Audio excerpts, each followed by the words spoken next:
I, 27F, don't even know how to start this because everything still feels so unreal. But maybe writing it out will make it finally sink in.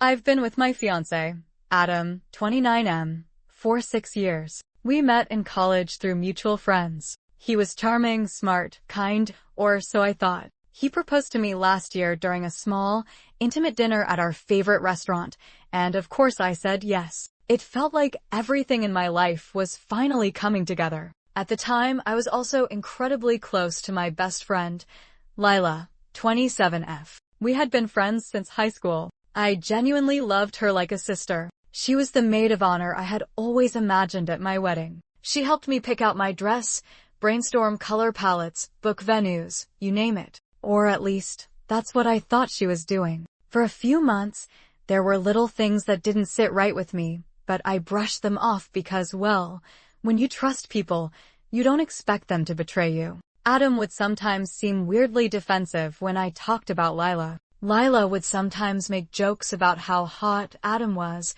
but she always laughed it off like it was nothing.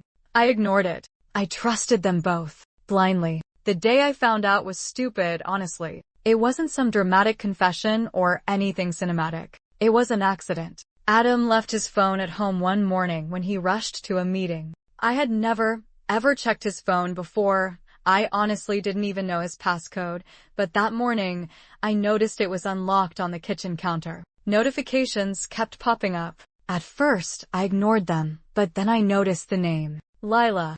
I told myself it was probably wedding planning stuff. I told myself it was innocent, but something just gnawed at me. So, I looked. What I found made my stomach flip inside out. The messages were not about wedding plans. They were about how much they missed each other. About how they couldn't wait until after the wedding to sneak around again. About how guilty they felt, but how it's so worth it. There were photos too. Explicit ones. Photos of Lila in lingerie. Messages about nights they had spent together. Details about how they had almost been caught once when I came home early. I couldn't breathe. I genuinely thought I might throw up right there in the kitchen. For a few minutes, I just sat there staring at the phone. My mind was buzzing with this weird static.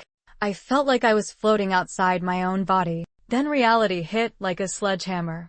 I packed a bag, grabbed my keys, and left. I didn't even leave a note. I spent the day in my car, parked at the back of a grocery store lot, just crying. I think I must have gone through every stage of grief in those few hours. I wanted to scream. I wanted to call them both and cuss them out. I wanted to forgive them. I wanted to disappear. But eventually, anger won out over heartbreak. That evening, Adam started blowing up my phone. Where are you? Are you okay? I'm so worried. I didn't respond. I want to stay with my sister for the night. I didn't tell her everything yet, just that Adam and I were having problems. I needed to process first. A couple days later, when I was calmer, if you could even call it that, I arranged to meet Adam at a public place, a little cafe downtown. Neutral territory. I didn't want to see him at home, surrounded by memories we had built together. I didn't want him to have the advantage of being somewhere familiar. When he saw me, he looked so genuinely relieved that, for one stupid, horrible moment, I actually felt bad for him. Until I remembered. The confrontation was pathetic. I told him I knew. I told him I had seen the messages. He didn't even deny it. He just crumbled.